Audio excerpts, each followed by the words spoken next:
दोस्तों स्वागत है आप सभी का फ्री ऑनलाइन केमिस्ट्री क्लासेस के अंदर। दोस्तों अगर आप आरपीएससी फर्स्ट ग्रेड की और सेकंड ग्रेड की तैयारी कर रहे हैं दोस्तों, तो बिना किसी टेंशन के, बिना किसी शुल्क के, बिना किसी चिंता के आप तैयारी कर सकते हैं दोस्तों इस चैनल के थ्रू, जहां आपको पूरी की पूरी केमिस्ट्री निःशुल्क करवाई जा रही है, जो कि आपको अकॉर्डिंग टू सिलेबस पूरा सिलेबस तरीके से करवाया जा रहा है दोस्तों। ऑब्जेक्टिव बेस्ड क्वेश्चन करवाए जा रहे हैं। इसके अलावा जो प्रीवियस ईयर के क्वेश्चंस हैं उनको भी आरपीएससी फर्स्ट ग्रेड की तैयारी करवाई जा रही है दोस्तों अपना जो टॉपिक चल रहा था उसमें चल रहा था अपन हेलो एल्केन, और हेलो एल्केन के अंदर काफी टॉपिक अपन ने डिस्कस कर लिए हैं दोस्तों। अब मैं आपको बताना चाहता हूं कि कई ऐसे मेरे दोस्त हैं या मित्र हैं जिनको डेली जो केमिस्ट्री क्लासेस की जो फीस है वो अफोर्ड नहीं कर रहे हैं, तो वो दोस्त इस चैनल के थ्रू आप कंप्लीटली फ्री क्लासेस ज्वाइन कर सकते हैं बिना किसी चिंता के। ठीक है दोस्तों, तो यहाँ आपको जितनी भी क्लासेस हैं वो सारी क्लासेस निःशुल्क प्रोवाइड करवाई जा रही है दोस्तों, बिल्कुल निःशुल्क। तो आज ही चैनल को सब्सक्राइब कर लीजिए, और भले आप फर्स्ट ग्रेड की तैयारी कर रहे हो या सेकंड ग्रेड की तैयारी कर रहे हो। ठीक है दोस्तों, चलिए डिस्कस करते हैं अपना आगे का टॉपिक। आज जो अपन टॉपिक डिस्कस करेंगे दोस्तों, वो डिस्कस करेंगे नाभिक स्नेही प्रतिस्थापन अभिक्रिया का, नाभिक स्नेही प्रतिस्थापन अभिक्रिया के बारे में। इससे पहले मैं डिस्कस कर चुका हूं एल्केन के जो एल्केलाइड की जो केमिकल प्रॉपर्टीज है उनके बारे में, जिसमें रिएक्शन विद सोडियम मेटल्स के साथ में वुड्स रिएक्शन करवा दी थी अपन ने, कंप्लीट रिएक्शंस कर ली थी। इसके अलावा दोस्तों वुड्स रिएक्शन के अलावा कोरे हाउस रिएक्शन अपन डिस्कस कर चुके हैं। इसके अलावा आगे चले दोस्तों तो मैग्नीशियम मेटल के बारे में डिस्कस कर चुके हैं। इसके अलावा जो आरएनजे जिसको हम बोलते हैं दोस्तों, ग्रिग्नार्ड रीजन जिसको हम बोलते हैं, इसके अलावा ग्रिग्नार्ड रीजन का पूरा एक चार्ट जिसमें जितनी भी रिएक्शंस है मैक्सिमम जितनी भी ग्रिग्नार्ड रीजन की है वो सारी एक जगह मैंने ऐड कर दिया दोस्तों। इसके अलावा फ्रैंकलैंड रिएक्शंस जो कि जिंक की प्रेजेंस में होती है, और इवन कार्बन कंटेनिंग एल्केन जैसे वुड्स रिएक्शन देता था वैसे के वैसे ही यहाँ पे भी बनता है। ठीक है दोस्तों, तो ये थी अपने पास जो रिएक्शन विद मेटल्स है उसका टॉपिक्स। इसके बाद में जो नेक्स्ट टॉपिक अपना आता है वो आता है नाभिक स्नेही प्रतिस्थापन का, यानी nucleophilic substitution reaction. Nucleophilic substitution reaction, इन रिएक्शंस की बात करें दोस्तों तो यहां अपन एल्किल हैलाइड की रिएक्शन देख रहे हैं दोस्तों, और एल्किल हैलाइड की यहां दो तरह से रिएक्शन देखते थे, एक SN1 के थ्रू और एक SN2 के थ्रू, यानी एक यूनिमोलिकुलर यानी एकाणुक यूनिमोलिकुलर न्यूक्लियोफिलिक सब्स्टिट्यूशन रिएक्शन, इसको एकाणुक कहा जाता है दोस्तों, एकाणुक नाभिक स्नेही प्रतिस्थापन। और दूसरी है बाइमोलिकुलर न्यूक्लियोफिलिक सब्स्टिट्यूशन, यानी द्विअणुक नाभिक स्नेही प्रतिस्थापन अभिक्रिया। दोस्तों यहां से आपको देखो, एक तो क्वेश्चन सिंपल सा है, इसकी रिएक्टिविटी का क्वेश्चन पूछा जाता है कि सबसे फास्ट SN1 रिएक्शन कौन देता है। तो अपन ने एक जनरल ऑर्डर पढ़ रखा है, 3 डिग्री एल्किलाइड, फिर 2 डिग्री एल्किलाइड और फिर 1 डिग्री एल्किलाइड। ये वाला टॉपिक अपन ने जनरली पढ़ रखा है, और ऐसे ही इस SN2 के अंदर 1 डिग्री एल्किलाइड, 2 डिग्री एल्किलाइड और 3 डिग्री एल्किलाइड अपने पढ़ रखा है। क्या है ये रिएक्शन, इसके बारे में डिस्कस करें तो जनरली किसी एल्किलाइड की रिएक्शन अगर दोस्तों एक्वस एनियोज के साथ में कराऊं, जलीय एनियोज, क्या कह रहा हूं, जलीय एनियोज के साथ में करा रहा हूं या KOH के साथ में कर रहा हूं, तो जो OH माइनस है वो इस X को क्या करता है, प्रतिस्थापित कर देता है, और यहां क्या बना लेता है, एल्कोहल का फॉर्मेशन कर लेता है दोस्तों। किसका, एल्कोहल का फॉर्मेशन। अब ये जो न्यूक्लियोफाइल अटैक कर रहा है OH है, इसको मैं नाभिक स्नेही कहते हैं सिर्फ दोस्तों, क्या कहते हैं इसको, नाभिक स्नेही कहते हैं अपन। अब ये नाभिक स्नेही जो अटैक कर रहा है जिस कार्बन पर, उस कार्बन की नेचर क्या है उसके बेसिस पर अपन डिसाइड करते हैं SN1 या SN2 रिएक्शन। अगर वो कार्बन 3 डिग्री है तो अपन SN1 के प्रेफर करेंगे, और अगर वो 1 डिग्री है तो फिर SN2 को अपन प्रेफर करते हैं दोस्तों। चलिए बात करते हैं एक छोटे से एग्जांपल, जिसमें मैंने बात कर ली, जैसे यहाँ एक 3 degree carbon containing alkyl halide की। तो यहां देखिए दोस्तों, ये जो कार्बन है वो 3 डिग्री कार्बन है, तो जाहिर सी बात है जो बेस अटैक करेगा वो SN1 रिएक्शन के अकॉर्डिंग करेगा। अब ये क्यों कर रहा है, कैसे कर रहा है, वो भी मैं डिस्कस करूंगा। ऐसे ही अगर मैं 1 डिग्री कार्बन ले लेता हूं दोस्तों, अगर मैं 1 डिग्री ले लेता तो ये कार्बन 1 डिग्री है, और जब भी कोई न्यूक्लियोफाइल इस पर अटैक करता तो ये SN2 रिएक्शन हो जाती है, यानी द्विअणुक नाभिक स्नेही प्रतिस्थापन होगी। ठीक है दोस्तों, अब एकाणुक नाम कैसे पड़ गया, द्विअणुक नाम कैसे पड़ गया SN1 SN2 के अंदर, वो अपन डिस्कस करते हैं 1 by 1 के अंदर। ठीक है दोस्तों, चलिए डिस्कस करते हैं। सबसे पहले अपन SN1 रिएक्शन के बारे में, SN1 रिएक्शन के बारे में डिस्कस करते हैं दोस्तों। SN1 रिएक्शन की बात करूं तो इसका नाम पड़ रहा है दोस्तों एकाणुक अभिक्रिया, एकाणुक नाभिक स्नेही प्रतिस्थापन अभिक्रिया। ठीक है, इसका मतलब क्या हुआ, तो इसका मतलब ऐसा हुआ कि अगर मैंने कोई 3 degree carbonate 3 degree alkyl halide ले लिया होता दोस्तों, और उस पर मैंने कोई बेस अटैक करवा रहा होता, तो आप खुद सोचिए कि ये जो मिथाइल ग्रुप है, इस 3 डिग्री कार्बन जुड़े हुए, ये बल्कि ग्रुप कहलाते हैं, बड़े ग्रुप कहलाते हैं। तो ये जो OH है, एक तो फ्रंट साइड से अटैक नहीं कर सकता जब ये X प्रेजेंट है, बिल्कुल नहीं कर सकता। दूसरा, अगर इसी OH का बैक साइड से अटैक करवाता तो भी पॉसिबल नहीं होता।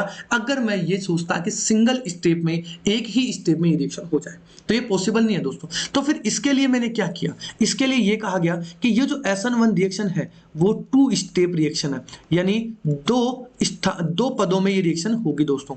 कितने पदों में, 2 पदों में ये अभिक्रिया होगी। कैसे कैसे होगी, तो इसके लिए मैं क्या करूं, सबसे पहले इस X को बाहर निकाल दूं दोस्तों। क्या कर रहा हूं, अगर मैं इस X को बाहर निकाल दूं तो मेरे पास क्या बन जाए दोस्तों, एक कार्बोकैटायन का फॉर्मेशन हो जाए, ये X बाहर निकल जाए।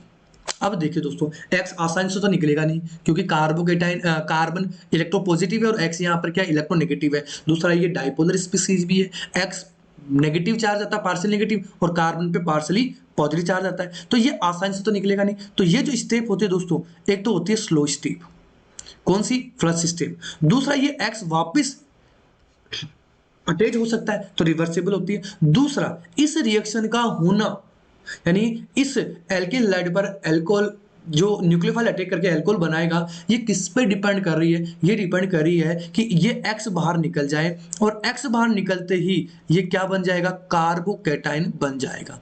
क्या बन जाएगा दोस्तों, कार्बोकैटायन बन जाएगा। तो ये कह रहा है कि जो रिएक्शन है वो इसी स्टेप पर डिपेंड कर रही है, इसीलिए इस स्टेप को दोस्तों नाम दे दिया है रेट डिटरमाइन स्टेप। कौन सी है दोस्तों, रेट डिटरमाइन स्टेप, यानी अभिक्रिया निर्धारण, क्या कह रहा हूं, जो अभिक्रिया को निर्धारित करने वाली स्टेप है। सॉरी दोस्तों, पूरा उड़ गया।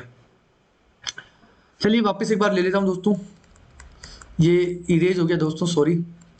ये X था और मैं ये कह रहा था कि ये स्लो स्टेप चल रही थी, और ये जो स्टेप है वो RDS स्टेप होती है। क्यों, क्योंकि ये स्लो स्टेप है और अभिक्रिया का होना इसी कार्बोकैटायन के बनने पर निर्भर करता है दोस्तों।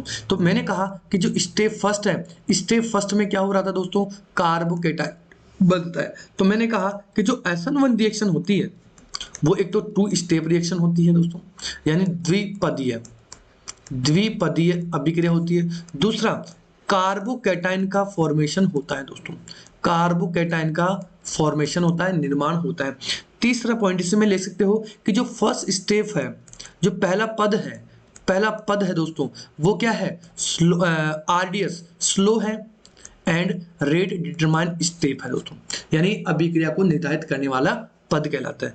तीसरा दोस्तों, जब स्टेप सेकंड की बात की जाएगी तो देखिए ये जो कार्बोकैटायन बन गया, एक तो इसमें ये ध्यान रखना दोस्तों, अगर इसमें रीअरेंज होने की टेंडेंसी है तो ये रीअरेंज भी हो सकता है दोस्तों। अब इस पर जो न्यूक्लियोफाइल अटैक करेगा वो फ्रंट साइड से अटैक कर सकता है, और दूसरा नेगेटिव पॉजिटिव है, एक कार्बोकैटायन पॉजिटिव और एक न्यूक्लियोफाइल नेगेटिव है। तो ये जो स्टेप होगी दोस्तों वो अपने लिए क्या हो जाएगी, फास्ट स्टेप हो जाएगी। क्या हो जाएगी, फास्ट स्टेप। तो मैं कह सकता हूं कि जो सेकंड स्टेप होगी दोस्तों, सेकंड स्टेप होगी वो क्या हो जाएगी, यहां पर फास्ट स्टेप होगी। इसका मतलब ये भी हुआ कि जो फ्रंट साइड अटैक करेगा, front side attack of nucleophile, यानी न्यूक्लियोफाइल जो अटैक करेगा दोस्तों, नाभिक स्नेही जो अटैक करेगा वो फ्रंट साइड से अटैक करेगा, सामने से आक्रमण करेगा। अब देखिए जो मैंने यहां नाम दिया था दोस्तों, या क्या नाम दिया था, मैं यह नाम दे रहा था कि ये जो अभिक्रिया है वो एकाणुक है। अब एकाणुक का मतलब क्या है, एकाणुक का मतलब है कि केवल और केवल इस कार्बोकैटायन के बनने पर, इस एल्किलाइड से इस कार्बोकैटायन की जब बनेगा तभी ये रिएक्शन होगी, यानी इसी स्टेप पर डिपेंड कर रही है, एक स्टेप पर डिपेंड कर रही है। तो मैं ये कह सकता हूं कि जो रेट ऑफ रिएक्शन दोस्तों, रेट ऑफ रिएक्शन है वो केवल और केवल इसी 3 डिग्री एल्किल हैलाइड की कंसंट्रेशन पर निर्भर करती है, केवल एक ही मॉलिक्यूल पर। इसीलिए इस रिएक्शन को यूनिमोलिक्यूलर नाभिक स्नेही प्रतिस्थापन कहते हैं दोस्तों। क्या बात समझ में आई दोस्तों? क्यों कह रहे हैं ये बात समझ में आएगी, क्यों इसको एकाणु कहते हैं। अब देखिए दोस्तों, इसमें जो क्वेश्चन बनता है दोस्तों, ये भी ध्यान रखना है कि एक तो ये फर्स्ट ऑर्डर रिएक्शन होती है। क्या होती है? First order reaction. दूसरी एक और बात ध्यान रखना दोस्तों, इसमें पार्शियल रेसिमाइजेशन होता है दोस्तों, ये चीज ध्यान रखनी है। क्या होगा? पार्शियली रेसिमाइजेशन होगा दोस्तों। रेसिमाइजेशन यानी समपार्श्विक रेसिमीकरण, ये कह सकते हैं दोस्तों।